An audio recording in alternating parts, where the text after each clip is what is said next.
Welcome to CFC Fan TV. For the second consecutive week, we are here for a post-mortem. I thought the only thing we could do this week, though, is get some perspective in. So I've been fortunate enough to be joined by the one and only James Lawrence Alcott. Hello, James, everyone. Thank you so much for coming on. I am a QPR fan, and some of you will know that, but I will try and be as neutral Yeah, as possible. I think we need just a bit of perspective because there's a lot going on and your insight here could be really valuable. By the way, James has just started up his own YouTube channel. The link is in the description below. Make sure you drop him a sub. There's going to be really, really good football content on there. But without further ado, we're going to have to go over the massacre that happened in Manchester yesterday. It was terrible. From our perspective, it felt... I mean, this is probably the lowest I've been under Antonio Conte's stewardship. Would you agree it was as bad as that? I think you've got to start with the lineup, and one glaring omission from the lineup that played against Barcelona that was a huge part of why you were able to get a draw, nearly sneak a win against Barcelona. N'Golo Kante not being in there. The two central midfielders that you had playing in that game, Drinkwater and Fabregas, there's not a lot of mobility there. There's no mobility, there's no presence, there's no passion, there's no... It was so flat there. Yeah, and I think that the starting point of that bad performance and how it was pathetic, wasn't it? But certainly in the second half, and the lack of ambition, I think a lot of it came from the fear of those two, the inability of those two to be able to win the ball off Man City at any stage in the game. Yeah, well, there was a point actually. I said this on a review I did yesterday, but it sounds like a joke, but it actually isn't. We couldn't get the ball off them for 25 minutes. No. Couldn't get the ball off them. No. You like they were camped in our half. I mean, you could make a case for Chelsea. They were camped in our half, in a part of our half where we were happy to concede possession. When you go to Manchester, you've got to admit that at some point you're not going to have the ball. Yeah. You keep them as deep as possible, and they were. But there was nothing from us. There's no centre forward on the pitch, of course, so nobody to lead the line. Eden Hazard, our best player, arguably one of the Premier League's best players, leading the line up front, the ball over his head all the time. The centre half so happy to deal with him in that position. It was just so devoid of any ideas. It lacked a huge amount of belief, of optimism, and also I think with Eden Hazard, you could see first half it wasn't working, and second half there was a period of 20 minutes where you couldn't get the football. But then the sort of last 20 minutes of the game, I think you were allowed to have the football, but you had it in your own penalty area, just going back and across, and there seemed to be a huge gap between Drinkwater and Fabregas, and then that front three who you were hoping to do something for you on the break. And that's what I found poor in terms of Antonio Conte. It seems like he's been fed up with not having this target man. I remember last time we spoke on camera, it was Crouch, all about guys that you're going for. You've got Olivier Giroud as an exciting player if you're looking for a target man that's going to affect the game. And also you had this, it seemed quite clear there was this big gap between Drinkwater and Fabregas and Hazard. Put Giroud on earlier. Lead the line, absolutely. You can pick up the ball, and he didn't seem to want to do that, and I don't know why that was. I don't know why either. I don't think anybody does. I think that's part of the problem. Something that's really troubling me, though, when you're talking about Eden Hazard here, yesterday, he touched the ball 3 times. Wow. He's come out and said we could have played for 3 hours and I wouldn't have touched the ball. He's going, isn't he? Eden Hazard.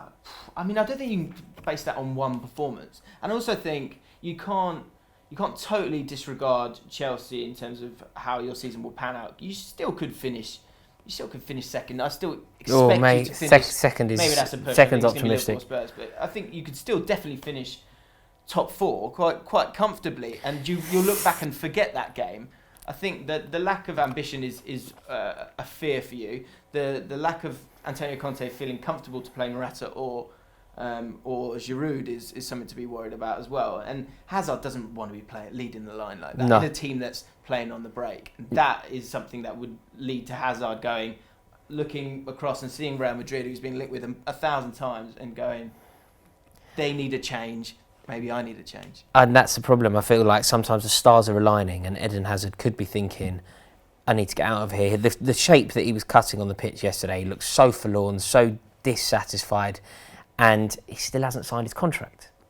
Yeah, and I think you were banking on Willian and Pedro to do something, but Man City are so good. One thing I thought was scary if you're a Chelsea fan is if almost felt psychological, the power that Man City had Yeah, over it was. Arsenal last week and Chelsea this week. I'd agree with that. I mean, I remember there was a time when we were glorious under Mourinho in his first reign, and teams would come to Stamford Bridge and accept defeat. Yeah. They would arrive and they were 1-0 down before a ball had been kicked. They were lining up in the tunnel and they were looking at our players, and they were looking at Michael Ballack, Didier Drogba, Petr Cech, Frank Lampard, Michael Essien and Claude Makelele, and they were thinking, sod this. Yeah, there's fear. Sod this. And that's the problem now. I think you go to City and you look at Guardiola and you look at the players that he's got at his disposal and you look at the bench that he's got, the strength that aren't even making the team, and you're 2-0 down before a ball's kicked. Yeah. That's a weird positive that came from the game for Chelsea. It was 85 minutes and you're going, it's 1-0. Yeah, we're still in it. I know. We were never in it, actually.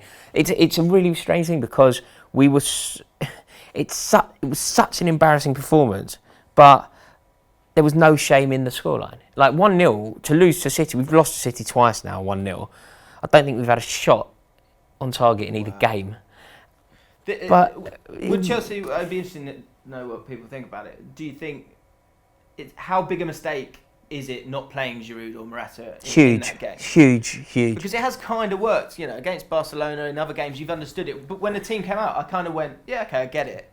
But you're putting a lot of pressure on those front three to do a lot. I think you touched on it before when you said when you're playing on the break, you can't have Eden Hazard leading the line. I think it's very different. If you're at home and you at least intend to have a lot of the ball and attack, you can make a case for it. I'm not a fan of it anyway. I don't like sort of square pegs in any round hole. It doesn't make any sense to me, especially when you've got two strikers. What would it be? £75 million worth of talent sitting on the bench in that position. It doesn't make any sense because not only do you have a player playing out of position, but you lose Eden Hazard's brilliance on the wing. So you're losing your best player in his rightful position, and you're putting him in a position where it doesn't make any sense. And also in a game where you're not expected to win, you're probably upsetting the fans a little bit in terms of not giving it a go. You're upsetting Eden Hazard, your star man, because he's not playing the position he wants. And you're upsetting two blokes on the bench. Yeah. You're going to need it. Yeah, nobody wins. Nobody wins with that system. I mean, it works. It's worked in glimpses. I've seen a few occasions where it's looked quite effective. But I've seen thousands of occasions where a centre forward's looked effective up front. Yeah. So you're not really making a case for it either way. So Hazard playing out of position is a massive problem. Conte's overall demeanour is troubling. I think he'd had a tough day as well with the Fiorentina captain. Passing away, so shocking. Yeah, a story. I mean, that was a horrific tale, and I mean, I just can't quite process that. The fact that he's a 31-year-old athlete who's played for Italy, who goes to sleep and doesn't wake up. I mean, it's a horrific story. And all the fixtures in Italy were rightly cancelled, and I imagine it would have been on all the players' minds, but it's certainly been on Antonio Conte's. And the game as well. Got to get over that. The game as well. It's like playing Man City. It's water torture. Yeah. Again and again for those big teams, because they are so far away from them.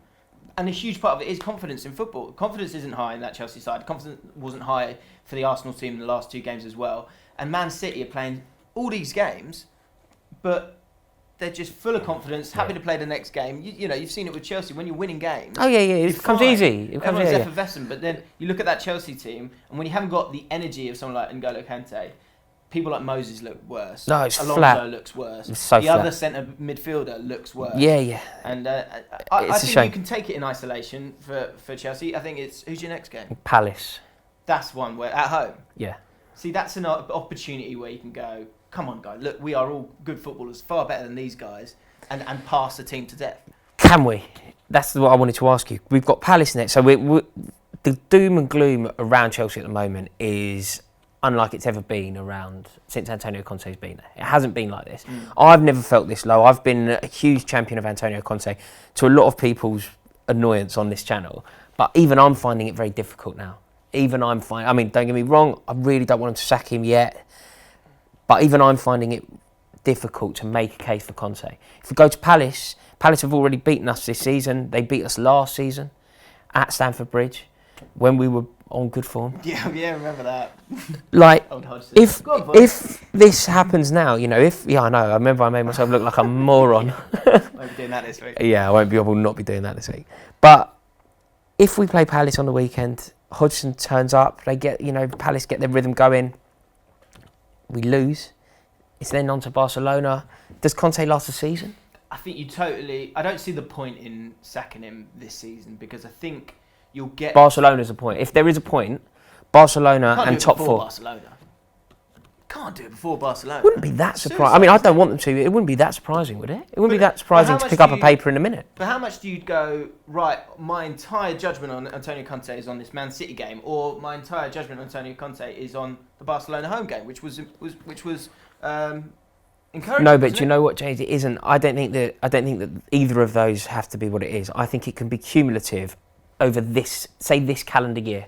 Right. Let's look at 2018 as a block. You're second, third bottom in the form table. Are we? Yeah, 1-1 in 5, I think. Right. So let's look at, but let's go even bigger than that. Let's go since the turn of the year, since 2018 came in.